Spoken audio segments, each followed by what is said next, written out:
It's great to have you back, Sophie. Thank you very much, Albert. After illness has kept you away. Yes. I've also been sick.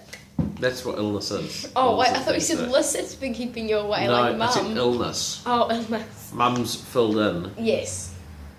What about, should we say the big sports news for the day? Oh, yes. Dan's coaching my touch rugby team. And you made the A team. Yes. 8A. Yes. Touch team for the season. Yes. Which is very good. Very Thank proud you, of you. Dad. And you got an excellence in science. Better than your dad ever got. Thank you, Dan. That's what we're talking about now. Okay, we'll talk about other things like horses. Let's talk about horses. All right. Okay, so let's go with last week. Yeah. We had Seize the Moment, who had an excellent run and came third. Yeah, Seize the Moment was outstanding at Taupo. He could have won the race. He has tended to need his first run back in his in all of his campaigns. And he drew badly, he got back, and then another horse checked him, but he stormed home for third. Great result first up. And he looks to be in the form of his life. And he will run now on Livermore Classic Day, the 3rd of October, which we'll talk about later, in a $40,000 1400 metre race. Awesome. Yeah. And we also had Typer Tiger, who ran down the field onto the paddock. Yes, unfortunately, well, we suspected he might have had enough. He's been up for a long time, but it was a good stake money race, and we thought with improved track conditions we'd see how he went. He didn't have any gate speed. He did get held up in the straight, and if he hadn't got held up, he would have finished closer, but he still wouldn't have run the first three. So it was an easy decision to make. We have sent him to the paddock, and he'll spell, but he's done a fantastic job this time, and he's won 3 races, done a great job, and he's coming into his own. That's good. And now we have No Return, who ran a disappointing 4th. Yeah, as a hot favourite, and the reason we put down to him not winning against a field that he should have beaten was simply track conditions. It was a very heavy track, and he just couldn't quicken it. He actually travelled outside the leader and travelled very well, but once, and horses will do that, but on a wet track, if you ask them to sprint and they don't have confidence on it, they can't, and that's what happened. So Yeah. he'll bounce back, and we'll talk about him a bit later on again. Yeah, awesome. So this week we only have one runner, which is No Return, who's running at Kembla Grange. He is. So he's backing up after 6 days. Chris felt that he'd come through the race very well, and felt that because he wasn't handling the track, he didn't have a hard run. So at Kembla Grange, it's a similar type of race, but it's a good track, which is what he likes to be able to sprint on. So he thinks it's a good opportunity for him. It's only a 7-horse field. He has drawn barrier 7, so he'll run on Kembla Grange on Saturday. And as long as he hasn't taken too many bad effects from last week, which Chris doesn't think he has, he should be very hard to beat. Should be very hard to beat. So we're looking forward to the race. The race will either tell us whether last week took too much out of him, or whether it didn't. And if it didn't, he's very hard to beat. Yeah. And I do want to talk, though, before we move forward, I want to talk a little bit about the main topic of the day, which is the Windsor Park plate meeting, which was called off last weekend. Oh yeah, the one at Hawke's Bay? Yeah, the one at Hawke's Bay. Major race day. And very disappointing. I know what they were trying to do. They were watering the track, trying to get it as a dead fall in the morning, and then so that it had some give in it, and then during the day it would improve. But in September, mid-September in New Zealand, you get an overcast day and the track's not going to improve, and you're going to have problems. And so, that was part of it. I also, wonder about the decision so quickly to call the meeting off. I think that they could have put, as I said, they could have put the races back a little while. I understand nobody went out to inspect the track after it was reported that the horse had slipped.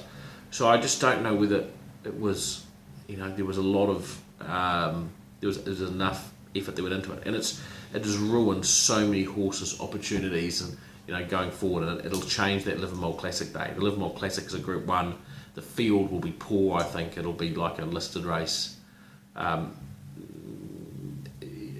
the 3rd of October, and we'll probably find the 1400 metre race that day is like a Group 1. So, but it's upset a lot of horses and plans, and the jockeys as well. If it was an industry meeting, they would have all walked out straight away and said we're not riding. So ultimately, jockey safety has to come first. And while probably the right decision was made, I think it got to that point in the wrong order, in the wrong way. Yeah. And more work should have been done before that decision was made. But that's my comments on it anyway. But you can't change the past, you only look forward. So, now I'm going to talk about the coming week. And we have got lots of horses that are trialling. We have, and so we've got about 10 horses trialling at Avondale and Otaki on Tuesday. And all these horses are just waiting for better tracks, and we're going to have a lot of runners coming up from next Saturday onwards. So many of our horses are just waiting for those tracks. Yeah.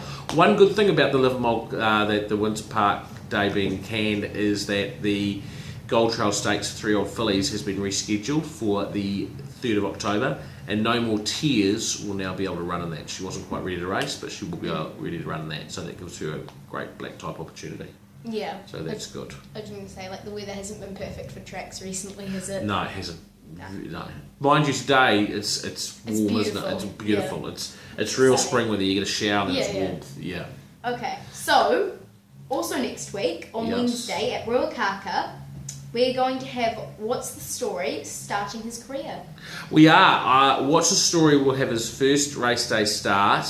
The fields are out on Saturday, and I think there'll be big noms. So we don't know whether he's in the field or not yet. So we don't know barrier draws or anything. I think he's a very good horse. I think What's the Story has got a lot of potential. His trials have been excellent. He is bred to race over 2 miles. His half brother by Savabeel won in Australia on Thursday over 2,200 metres. And won easily, so he's a horse that's got a big staying future, and it's only 1,200 metres on Wednesday, but the ability and turn of foot he has shown in his trials, I believe he can be very competitive. Yeah. Not saying he can win, but I wouldn't be surprised if he did. Yeah. We also have Sharpel also running then. Yeah. And it will be the first run of her 3-year-old season. Yes, so Sharpel is back. She only had one run as a 2-year-old. It was a good run. She was caught wide in a strong field and ran midfield 7th, but it was a good run. She's come back. She's had one trial on an unsuitable wet track, but we had to give it to her just to get her fit. And so she'll go to Ruakaka as well. That trial's brought her on, and she'll be quite competitive first up as long as we get a reasonable track and a reasonable draw. But she is a filly that will keep improving. Yes. Oh, little ding. It's okay. It's just an email from Pumpkin Patch. I don't think we need Pumpkin Patch clothes anymore. Oh no. No, I don't think so. No. Maybe for Kate. Yeah. And then also we have Poetica Fear having the second start of her 3-year-old season. Yeah, Poetica Fear on Wednesday at Ruakaka as well, and an interesting horse. Her first up run was a lot better than it looked. She finished towards the tail of the field, but a little bit of a jockey error. She was travelling well and would said to the jockey, just don't go early on her. She's not quite fit enough for 1400. She's missed a trial. Just wait to the straight and then look to run on, and you'll run a nice race finishing off, probably hit in line in midfield. She thought the horse was going so well at 700. She took off 4 and 5 wide and covered the earth, moved into it, and then hit the wall because she'd had enough. So the run was much better than what it looks on paper, and she's improved significantly with it. She's going 1400 metres again, and if we draw well, I think she can run in the money at some good odds. But she's gonna, when she gets to a mile and further, she's just going to get better and better. She's just going to keep improving this horse, and so I'm very confident she will show considerable improvement on Wednesday. That's awesome, and that is it for our report this week. That's it. Next week will be a bumper week. We're going to have our first 2-year-old of the season running at Riccarton. Nice. I think we have 3 runners at Riccarton, and I think we possibly could have up to 6 runners. Oh my gosh. It might be 5 at the Group 1 day at Hawke's Bay. Awesome. So a lot to talk about. A lot to talk about next week.